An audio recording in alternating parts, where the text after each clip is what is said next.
Fala, nação rubro-negra! O vídeo de hoje tá daquele jeito que a gente gosta, cheio de informação, emoção e, claro, polêmica. Se liga, o Arrascaeta voltou antes do previsto, jogando muito pela seleção do Bielsa, descansado e pronto pra decidir pelo Mengão. Já o Varela também tá de volta, mas vem com alerta de pubalgia, e o departamento médico do Flamengo vai ter trabalho. E tem mais, domingo tem Juventude no Alfredo Jaconi, onde o Flamengo não vence desde 1997, quase 30 anos de tabu.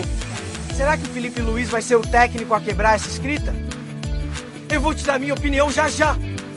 Mas não é só Mengão não, porque hoje também tem seleção brasileira contra a Bolívia, lá em cima, a mais de 4.100 metros de altitude. Carlo Ancelotti resolveu mudar tudo. Vem com Paquetá no meio, Richarlison de 9 e a grande novidade, o nosso Samuel Lino titular no ataque. Agora eu te pergunto, isso é oportunidade ou é risco? Porque se ele jogar mal, vão dizer que só foi convocado por estar no Flamengo. Se jogar bem, vão dizer: ah, mas foi contra a Bolívia. Então, até que ponto vale a pena arriscar um jogador importante do Mengão num jogo insano desses? E ainda tem a novela Bruno Henrique. O julgamento terminou, os antis estão chorando, mas o advogado do Flamengo deu um show e explicou de forma brilhante que não dá pra comparar o caso dele com manipulação de resultado. E eu vou falar aqui o que a mídia anti não tem coragem de falar. Então, meu amigo, já deixa o like agora porque isso fortalece demais o canal. Se inscreve, ativa o sininho e comenta aqui embaixo. O Flamengo vai quebrar o tabu no Alfredo Jaconi? O Samuel Lino merece ser titular da seleção? E o Bruno Henrique foi perseguido ou não? Bora comigo até o fim, porque hoje eu vou reagir a tudo isso, trazer minha análise e, claro, mostrar porque o Mengão é muito maior que qualquer crítica. Aqui é Flamengo todo dia, toda hora, e você, torcedor, tem voz ativa nesse canal. Bora começar, que hoje tá imperdível!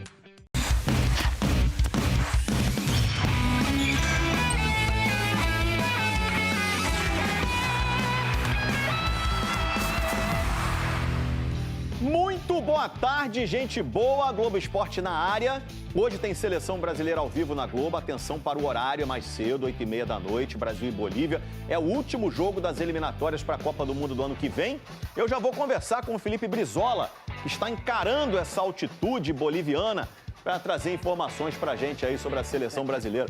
Tudo bem, meu camarada? Tudo bem, Escobar. Um abração para você, para todo mundo que nos acompanha. E não tá fácil, viu? Na nossa equipe, todo mundo sentindo muito, dificuldade para dormir, sempre falta o fôlego, mas vamos vencer.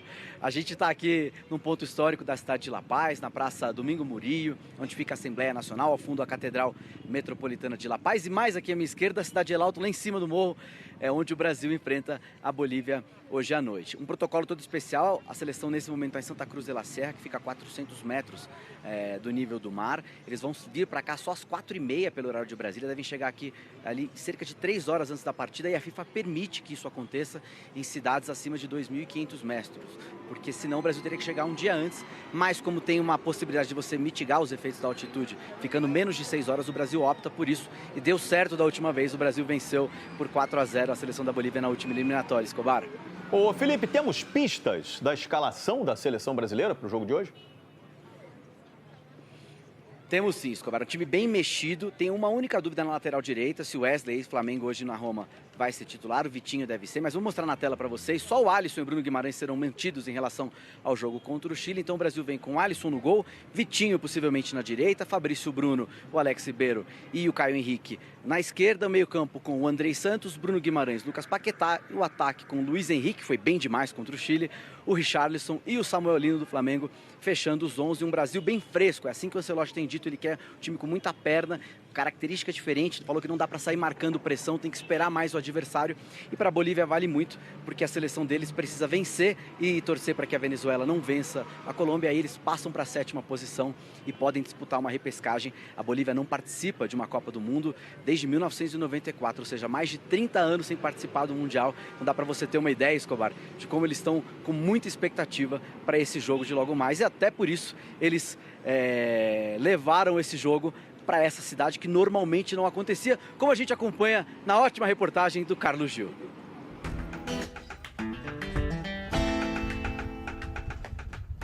A seleção vai jogar na Bolívia e lá vem aquela reportagem sobre os efeitos da altitude. Você deve estar cansado dessa história, né? Cansado a gente fica um pouquinho de subir ladeira aqui em La Paz. Mas dessa vez, fica atento. Vamos trazer alguns elementos diferentes. Se liga só. O jogo de hoje traz uma situação inédita, um novo palco. Depois de 3 partidas em La Paz com 2 derrotas, os donos da casa decidiram que era preciso expor os adversários a algo mais potente, em busca de uma vaga. Lá embaixo, a apenas 3.600 metros de altitude, fica o estádio Hernando Siles, onde a seleção boliviana costumava jogar, porque agora o desafio é maior e mais alto. El Alto. El Alto se emancipou da capital boliviana há 40 anos e hoje é o segundo município mais populoso do país, quase 900 mil habitantes. O nome já indica, né? São 500 metros a mais de altitude lá em cima da Cordilheira dos Andes. E para subir até lá, a melhor maneira é tomar um bondinho na maior rede de teleféricos do mundo. São mais de 30 quilômetros interligando a região metropolitana de La Paz. 10 linhas. Uma delas, a azul, leva ao local do jogo.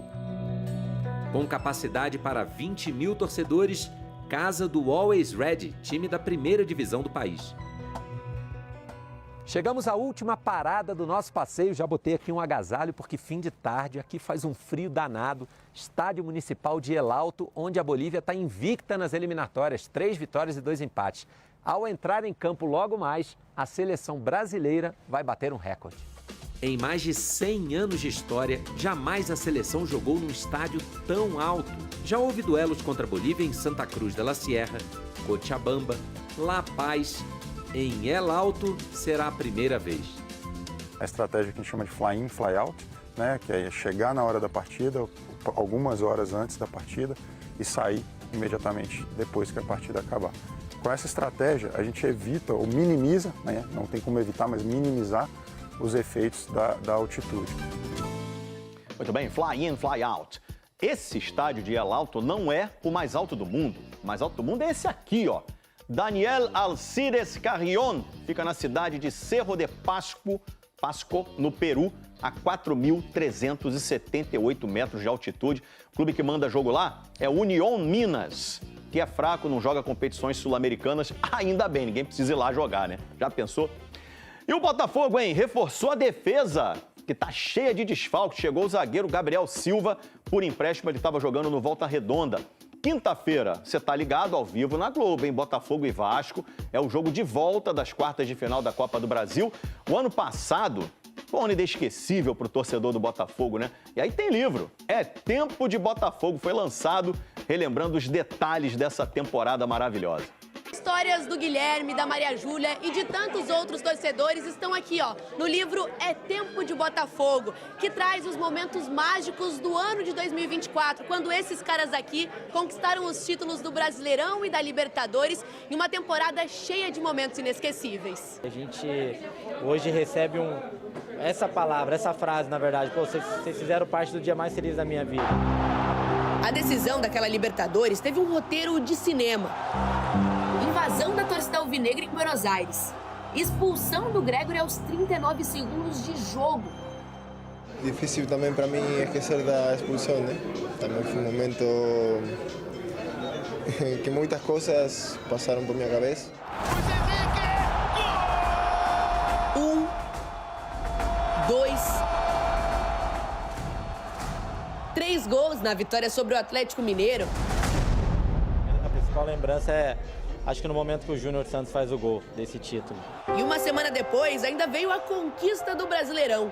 A temporada perfeita que inspirou os jornalistas Rafael Cazé e Cláudio Portela a escreverem o livro É Tempo de Botafogo. Que golaço, hein?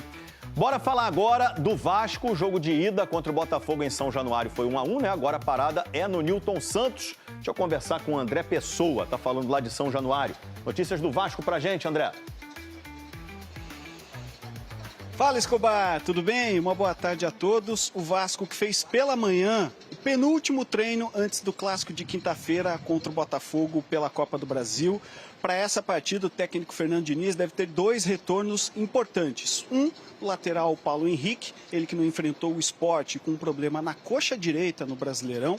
O outro, meio-campo Tietê, ele que foi desfalque do Vasco nas últimas 2 partidas por causa de um problema muscular na coxa esquerda. Os 2 já estão recuperados, têm treinado no campo com o restante do grupo e a expectativa é de que eles sejam titulares na quinta-feira. Agora, na zaga, a gente não deve ter mudanças. O colombiano Carlos Cuesta não foi inscrito a tempo, não pode jogar ainda na Copa do Brasil. Já o Robert Renan, o outro reforço para a defesa, tem condições de jogo, mas deve começar no banco de reservas. A tendência é que o Diniz priorize o entrosamento e mantenha o Lucas Freitas e o Hugo Moura como titulares para esse jogo de quinta-feira, 9h30 da noite. Escobar. André Pessoa, o repórter gente boa. Muito obrigado, André. Valeu, cara. Fluminense já joga amanhã, recebe o Bahia, jogo às 7 da noite no Maracanã. O Ricardo Lai está nas Laranjeiras, porque não é só o futuro no campo que está sendo decidido, não.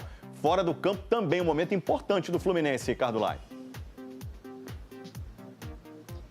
Pois é, Escobar, um abraço para você, boa tarde a todos. O Fluminense apresentou aqui ontem à noite nas Laranjeiras ao Conselho Deliberativo detalhes da proposta de um grupo de investimento que tem a intenção de comprar a SAF do Fluminense caso ela seja criada. E há a previsão de que até 40 torcedores tricolores milionários façam parte, né, deste fundo. O grupo tem a intenção de comprar 65% da SAF e com uma previsão de investimento de quase 7 bilhões de reais em 10 anos, além de assumir o pagamento do total da dívida do clube, que hoje gira em torno de 870 milhões de reais. Mas tudo isso só começa a ser decidido a partir de novembro, quando há eleição presidencial no clube. E a partir de amanhã, né, amanhã, às 7 horas, como você falou, o Fluminense entra em campo, decide uma vaga para a semifinal da Copa do Brasil contra o Fluminense, perdeu o jogo lá em Salvador por 1-0, precisa de 2 gols de diferença, né, uma vitória de 2 gols para avançar sem a necessidade da disputa de pênaltis. Previsão de casa cheia no Maracanã, mais de 40 mil torcedores, Escobar. Ricardo Lai, onde tem notícia ele vai. Um marcado para 7h30 da noite, mas é tênis, né? Pode começar um pouquinho mais tarde. Ó, depois do... Vinda. Galera, como que vocês estão sobrevivendo à data FIFA, hein? Na boa, eu não aguento mais. É muito chato. Data FIFA é chato. A data FIFA tem que acabar. E sabe o que é o pior? Essa não é a última data FIFA do ano, não. Em outubro tem mais uma data FIFA. Falando em data FIFA, Samuel Lino vai ser titular na seleção brasileira para pegar Bolívia nessa terça, na altitude de 4.100 metros. Ah, mas o jogador está feliz. Ah, mas é uma grande oportunidade para o jogador. Eu discordo. Para mim não é uma grande oportunidade de nada. Sabe por quê? Se ele for mal, vão dizer que ele está lá porque ele é jogador do Flamengo, por isso que ele foi convocado. Se ele for bem, vão dizer, ah, mas é a Bolívia, tem que jogar bem. E, gente, é uma altitude de 4.100 metros. Não tem o que o Ancelotti testar. É testar o quê? A sobrevivência dos jogadores numa altitude, repito, de 4.100 metros. É desumano. Vocês podem conversar com qualquer pessoa, com qualquer jogador ou ex-jogador que teve a péssima oportunidade de jogar nessa altitude e eles vão te relatar. Gente, 2007, Flamengo e Real Potosí, vocês se lembram? Renato Augusto caindo no chão, o Clayton, volante, usando máscara de oxigênio no banco de reservas. É um negócio assustador. Então, para o Samuel Lino não vai ser nada bom, assim, de verdade.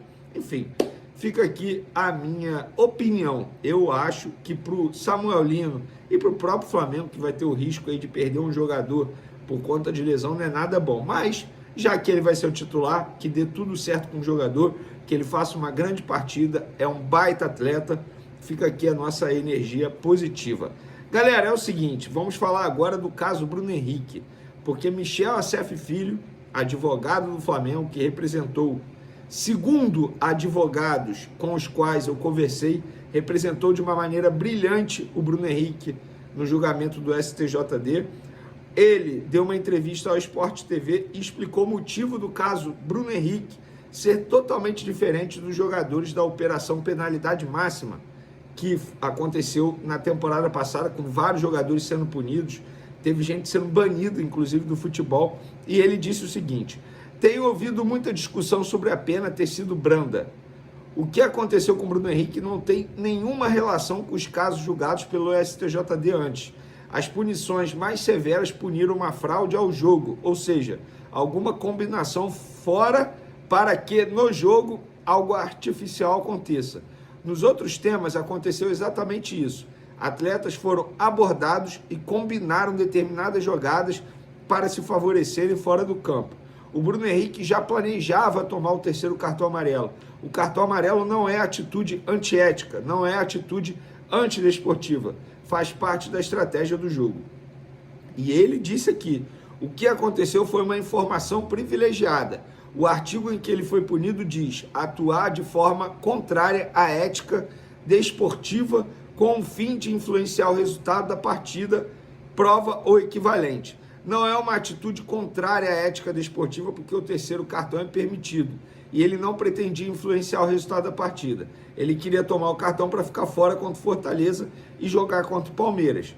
Quando muito foi uma informação privilegiada e não há um dispositivo no código que puna isso. O que há é no RGC de 2023, o artigo 65, diz que é uma atitude ilícita compartilhar informação sensível, privilegiada ou interna. Até isso eu rebato, porque a informação privilegiada tem que ser algo que você não espera. E qualquer conhecedor mediano de futebol sabia que ele levaria o terceiro cartão naquele jogo. Esse tipo de ação é punida no artigo 191, que é descumprir regulamento, punido com multa. O que está acontecendo é uma marola de que a pena foi branda, porque estão comparando com os fatos anteriores e não tem nada a ver. A pena não foi branda, pelo contrário, ela foi exagerada. Palmas para Michel Assef Filho, que de maneira brilhante explicou para aqueles que não querem entender, ou melhor, querem entender, mas preferem criticar só porque o jogador é do Flamengo. Os famosos antes. Ele deu uma aula para essas pessoas que não buscaram conhecimento. Eu ouvi, inclusive, tem até uma entrevista, cara, que eu vou pegar aqui o nome da pessoa, o Andrei Kempf, ele é advogado, ele deu uma entrevista para a ESPN, ele não tem nada a ver com o caso, não defende, ele não é da Procuradoria, não defende o Bruno Henrique, não tem nada a ver, ele é apenas um jornalista que também formado em Direito Esportivo, ele entende muito sobre o assunto, inclusive ele assina um blog, Lê em Campo, e ele deu uma entrevista à ESPN de maneira brilhante, explicando muito bem. Então, assim, quem quiser entender, tem como entender. É só buscar conhecimentos nas redes sociais. Não adianta criticar sem ter noção de nada, apenas porque o jogador é do Flamengo. Dito isso, já falamos muito sobre esse assunto, vamos falar agora de uma notícia que saiu essa segunda-feira, lá no jornal o Globo, assinada pelo jornalista Lauro Jardim. Flamengo renegocia contrato com a Adidas. Depois de fechar com sua nova patrocinadora master, o maior contrato de patrocínio da história do futebol da América Latina, o rubro-negro abriu negociações para rever os valores do seu acordo com a fornecedora de material esportivo. A expectativa é de que a Adidas aumente os valores para se alinhar à nova realidade financeira do clube. Internamente, a cúpula do Flamengo entende que todos os contratos comerciais devem ser ajustados de acordo com a força no mercado da marca. Bom, depois dessa informação, procurei o Flamengo. Vou até ler aqui exatamente o que a pessoa me disse. Perguntei, falei o nome da pessoa, bom dia. Essa informação do Lauro procede? A pessoa respondeu, mentira total, zero verdade. Mais do mesmo. 10 dias sem jogos do Flamengo, o mundo enlouquece e inventam de tudo. Zero. Isso é que me impressiona. Não é que houve alguém procurando o clube, sugerindo algo, mandaram alguma ideia. Não teve nada disso. Zero. E aí procurei a Adidas. E a informação em off, eles não quiseram falar em on, mas em off, a informação que eu obtive com pessoas da Adidas é que não procede. Então é isso, nação. Hoje a gente viu que o Flamengo segue sendo notícia todo dia, toda hora. O Arrascaeta voltou voando, decisivo, descansado e pronto para comandar o time nessa maratona que vem aí. O Varela preocupa com a pubalgia, mas vamos torcer para que seja só precaução. Domingo tem Juventude no Alfredo Jaconi e o tabu de quase 30 anos sem vencer precisa ser quebrado. Eu confio que o time do Felipe Luiz vai conseguir. E você? Já na seleção brasileira, Carlo Ancelotti vai botar o time à prova em plena altitude de mais de 4.100 metros. É inédito, é insano e pode virar armadilha. Mas olha que curioso, entre as novidades, o Samuel Lino do Flamengo será titular. Isso é motivo de orgulho para a nação, mas também de preocupação, porque pode pagar o preço dessa loucura da altitude. Para mim, ele merece a chance, mas é um risco desnecessário. Falamos também do Bruno Henrique, que foi alvo de uma perseguição injusta, mas o advogado do Mengão deu um baile, desmontou qualquer narrativa e provou que não dá para comparar o caso dele com manipulação de resultado. E é isso que incomoda. Quando é Flamengo, os antes enlouquecem. E ainda tem a questão do novo estádio e da negociação com a Adidas. Cada passo que o Mengão dá mostra que somos muito maiores do que eles imaginam. Enquanto outros clubes se afundam em dívida e SAFs mal explicadas, o Flamengo cresce, negocia, planeja e mostra força dentro e fora de campo. Agora eu quero saber de você, torcedor rubro-negro. O Flamengo quebra ou não quebra esse tabu contra o Juventude? O Samuel Lino vai aproveitar essa chance na seleção ou vai ser injustiçado? Você também acha que os antes perseguem o Bruno Henrique só por ele ser jogador do Mengão? Comenta aí embaixo, porque aqui sua voz tem espaço. E ó, já mete o like se você ainda não deixou, se inscreve no canal e ativa o sininho, porque aqui é Flamengo 24 horas por dia. Compartilha esse vídeo com os amigos e ajuda a espalhar a palavra do Mengão. Família, tamo junto, SRN sempre, até o próximo React e pode ter certeza, aqui é Mengão no peito e na raça, contra tudo e contra todos.